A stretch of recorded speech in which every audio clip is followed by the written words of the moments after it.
Assalamualaikum warahmatullahi wabarakatuh. Pada hari ini saya akan mengajarkan materi manajemen sumber daya manusia. Pada pokok pembahasan kita kali ini adalah kompensasi dan balas jasa. Baik, adapun subtema yang akan kita bahas pada hari ini adalah, bisa kita lihat di samping saya ini, inilah beberapa materi-materi yang akan kita bahas pada hari ini. Mudah-mudahan pembahasan pada hari ini dapat bisa memberikan kita wawasan yang baik tentang kompensasi dan balas jasa di dalam suatu perusahaan. Oke, baik, ini adalah materi tambahan lagi yang akan saya sharingkan pada hari ini, yaitu pertama, upah, gaji, dan intensif. Adapun upah itu penggolongan upah, kemudian proses penentuan upah, kemudian gaji adalah tujuan pemberian upah dan gaji, kemudian tahapan utama dalam pemberian upah dan gaji, kemudian faktor-faktor yang menentukan, kemudian kebutuhan hidup dan upah minimum di Indonesia, kemudian intensif, kemudian tujuan intensif, program intensif, kemudian penggolongan intensif, kemudian sistem pemberian intensif, dan metode pembagian keuntungan. Nah, inilah semua yang akan kita bahas pada hari ini. Mudah-mudahan ada manfaatnya. Silakan ikuti terus materinya, dan ketika ada yang bertanya silakan di kolom komentarnya. Baik, kita mulai dari pertama. Baik, kita mulai pada slide pertama, yakni pengertian kompensasi. Jadi kompensasi merupakan sesuatu yang diterima karyawan sebagai pengganti kontribusi jasa mereka pada perusahaan. Jadi di sini kompensasi terbagi dua, yaitu ada kompensasi langsung dan ada kompensasi tidak langsung. Kompensasi langsung ini terbagi dua, ada gaji dan ada upah. Nanti akan kita bahas apa pengertian gaji dan upah. Adapun kompensasi langsung juga ini terbagi dua, ada profesi, ada kompensasi luar jam kerja.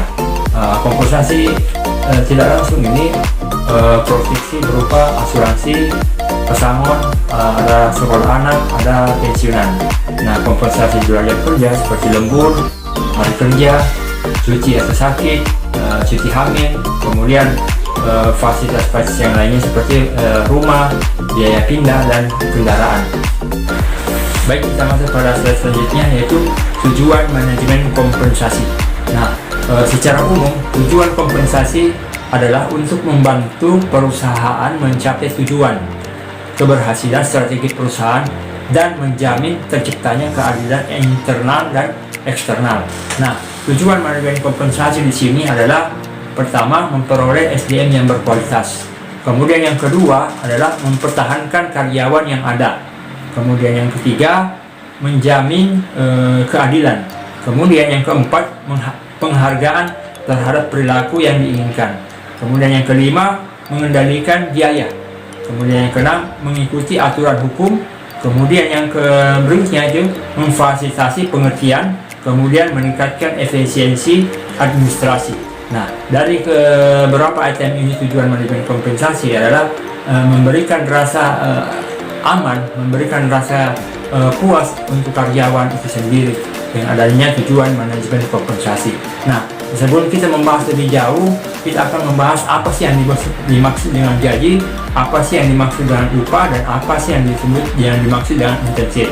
Nah, gaji adalah balas jasa dalam bentuk uang yang diterima karyawan sebagai konsekuensi dan kedudukannya sebagai seorang karyawan yang memberikan sumbangan tenaga dan pikiran dalam mencapai tujuan perusahaan. Nah, upah adalah merupakan imbalan finansial langsung yang diberikan kepada karyawan berdasarkan jumlah kerja, jumlah barang yang dihasilkan, atau banyaknya pelayanan yang diberikan. Nah, kalau intensif itu imbalan langsung yang diberikan kepada karyawan karena kinerja yang melebihi standar yang telah ditentukan. Kemudian, adapun kompensasi tidak langsung ini diberikan kompensasi tambahan yang diberikan berdasarkan kebijakan perusahaan. Nah, kalau kompensasi tidak langsung ini tidak semua perusahaan-perusahaan yang memberikan fasilitas seperti ini.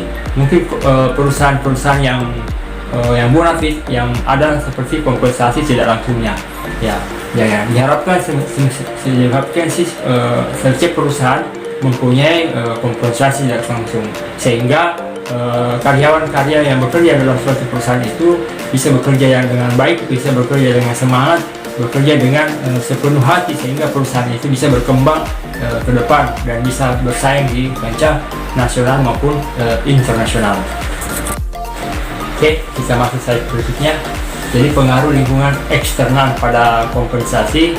Di sini di antara faktor-faktor yang mempengaruhi upah dan kebijakan kompensasi adalah sesuatu yang berada di luar perusahaan, seperti pasar tenaga kerja, kemudian kondisi ekonomi, kemudian peraturan pemerintah dan serikat pekerja.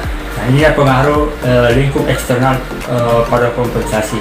Nah, di mana karyawan harus bisa bersaing, karena pasar tenaga kerja ini tidak lagi dilihat dari internal karyawan, tapi dilihat dari skill, keahlian dan kemampuan. Nah, ketika perusahaan melirik tenaga kerja lokal yang bagus dan berpotensi, maka perusahaan itu akan mengambil perusahaan lokal. Tapi ketika perusahaan ini melihat dari segi melihat potensi yang lebih besar adalah karyawan asing, maka perusahaan asing karyawan asing lah yang akan diambil dalam bekerja dalam satu perusahaan itu. Ya, tergantung bagaimana SDM ini bisa berkarya, bisa mengembangkan dirinya untuk bisa mau bertantang memacu dirinya untuk bisa berada dalam perusahaan tersebut.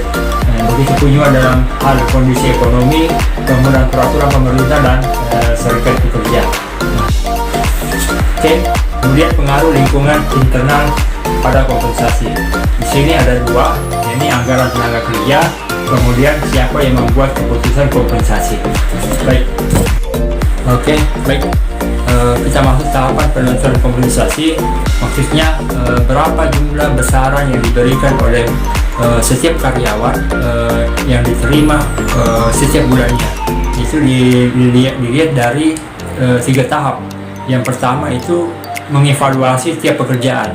Maksudnya dengan menggunakan informasi analisis pekerjaan untuk menjamin keadilan internal yang didasarkan pada nilai relatif setiap pekerjaan. Nah, kemudian yang kedua adalah melakukan survei upah dan gaji.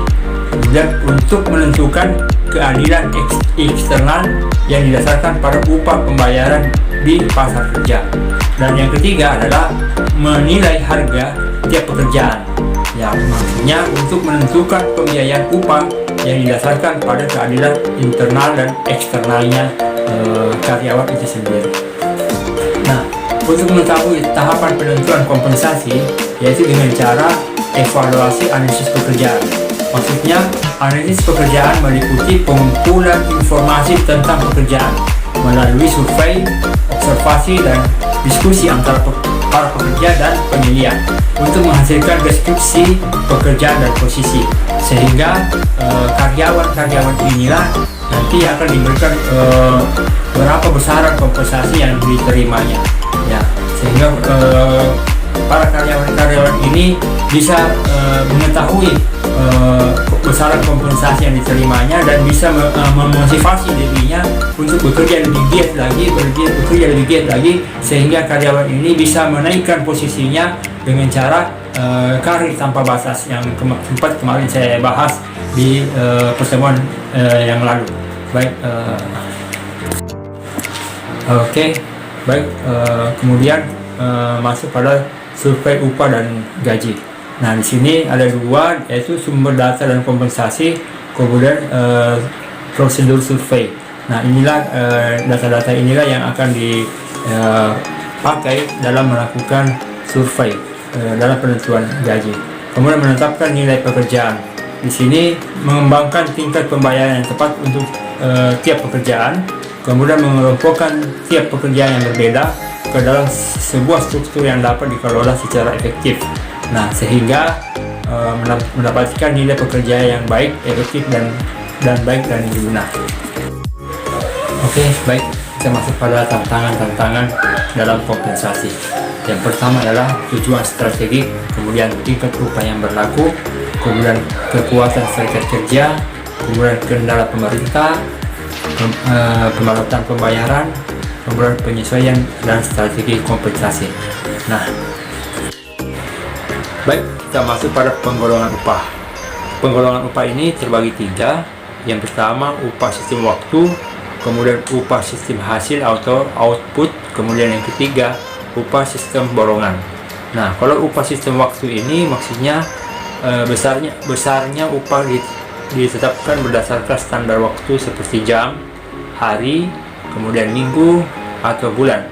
Besarnya upah sistem waktu hanya berdasarkan kepada lamanya bekerja, bukan dikaitkan dengan prestasi kerjanya.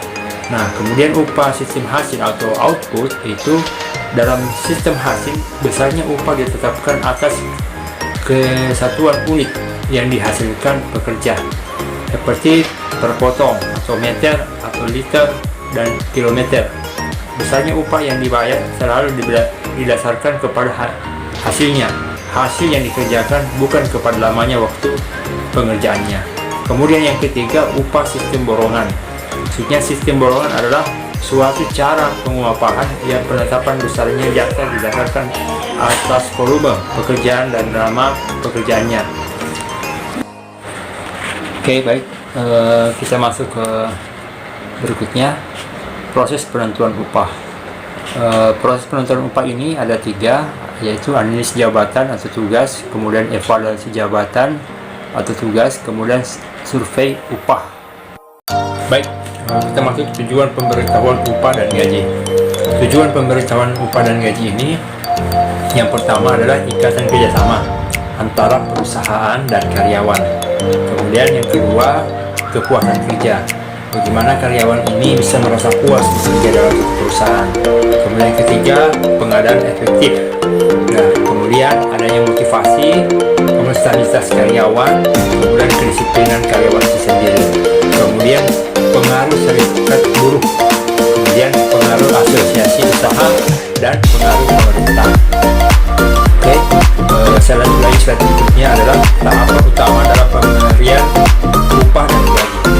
Yang pertama, asas adil, asas keadilan antara karyawan satu dan karyawan dua. Ya, yang kedua, status layak dan wajar. Ya, memberikan upah atau gaji kepada karyawan itu disesuaikan dengan keahliannya, keahlian dan tupoksi masing-masing karyawan tersebut.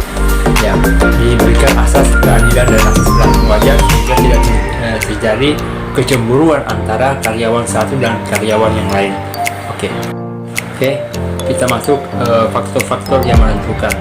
Jadi di sini meskipun sudah dievaluasi jabatan dengan sangat berhati-hati, menghasilkan ranking atau klasifikasi jabatan dan dapat ditentukan gaji yang layak sesuai dengan kelasnya. Seringkali hal ini tidak dapat dilakukan sebab di luar hal tersebut masih ada sejumlah faktor atau kekuatan yang mempengaruhi tingkat gaji yang sering di luar kemampuan perusahaan untuk mengendalikannya. Nah, faktor-faktor ini sekaligus menjadi tantangan dalam perencanaan dan penentuan gaji. Adapun faktor-faktor itu adalah tingkat gaji yang lazim, kemudian yang kedua serikat buruh, dan yang ketiga adalah pemerintah. Kebutuhan hidup dan upah minimum di Indonesia. Secara umum, upah minimum belum mampu mencukupi kebutuhan hidup di Indonesia. Walaupun hal ini harus dikembalikan lagi kepada individu masing-masing. Kebutuhan setiap individu tentu bervariasi. Kenaikan harga-harga kebutuhan, baik primer maupun sekunder, terkadang tidak diikuti oleh kenaikan upah. Kalaupun ada kenaikan upah, belum mengimbangi kenaikan harga-harga tersebut. Yang lebih memprihatinkan, masih banyak perusahaan-perusahaan yang membayar pekerjanya di bawah upah minimum yang sudah ditetapkan. Di sisi lain, menetapkan upah minimum tidak semudah membalikan telapak tangan. Masalah upah berkaitan dengan erat dengan bakul nasi. Begitu sensitif untuk ditetapkan. Kalau terlalu rendah, para pekerja mengamuk. Sebaliknya, para pengusaha pun bakal mogok kalaupun upah menjadi terlalu tinggi. Baik, kita masuk pada pembahasan terakhir tentang tujuan intensif. Tujuan intensif adalah untuk memberikan tanggung jawab dan dorongan kepada karyawan dalam rangka meningkatkan kualitas dan kuantitas hasil kerjanya. Kemudian kita masuk program intensif. Program intensif ini ada beberapa poin. Yang pertama, fixed work, artinya intensif yang diberikan berdasarkan jumlah output atau barang yang dihasilkan pekerja. Kemudian yang kedua, production bonus, artinya tambahan upah yang diberikan karena hasil kerja melebihi standar yang ditentukan. Kemudian commission, artinya insentif yang diberikan berdasarkan jumlah barang yang terjual. Nah, kemudian selanjutnya lagi adalah metric curve, artinya gaji dapat dikelompokkan dalam suatu kisaran dari minimal sampai maksimal. Kemudian merit pay, artinya penerimaan kenaikan upah terjadi setelah sesuatu penilaian prestasi. Kemudian pay for knowledge, artinya pemberian intensif yang berdasarkan bukan pada apa yang dikerjakan oleh karyawan akan menghasilkan produk nyata, tetapi apa yang dapat dilakukan untuk organisasi melalui pengetahuan yang diperoleh, yang diasumsikan mempunyai pengaruh besar dan penting bagi organisasi. Kemudian non-monetary incentive, artinya insentif umumnya berupa uang, tetapi insentif dapat pula dalam bentuk lain. Sebagai contoh, dalam bentuk materi baru seperti gantungan kunci hingga topi atau sertifikat dan lain-lain. Kemudian yang terakhir, insentif eksklusif, yang artinya bonus yang diberikan kepada para manajer atau eksekutif atau peran dalam yang mereka berikan untuk menetapkan dan mencapai tujuan tingkat keuntungan tertentu bagi organisasi. Oke, selanjutnya adalah penggolongan intensif. Penggolongan intensif ini terbagi dua, yaitu intensif individu dan intensif kelompok. Kemudian selanjutnya adalah sistem pemberian intensif. Yang pertama ada bonus tahunan, kemudian intensif langsung, kemudian intensif individu, kemudian intensif tim, kemudian pembagian keuntungan, kemudian bagi hasil. Selanjutnya adalah metode pembagian keuntungan. Di sini ada kepemilikan karyawan, kemudian rencana production sharing, kemudian rencana profit sharing, kemudian perencanaan pengurangan biaya. Nah, inilah semua yang saya sempat bagikan ke teman-teman dan mahasiswa tentang materi kompensasi dan balas jasa. Baik, apabila ada pertanyaan silakan masukkan ke kolom komentar.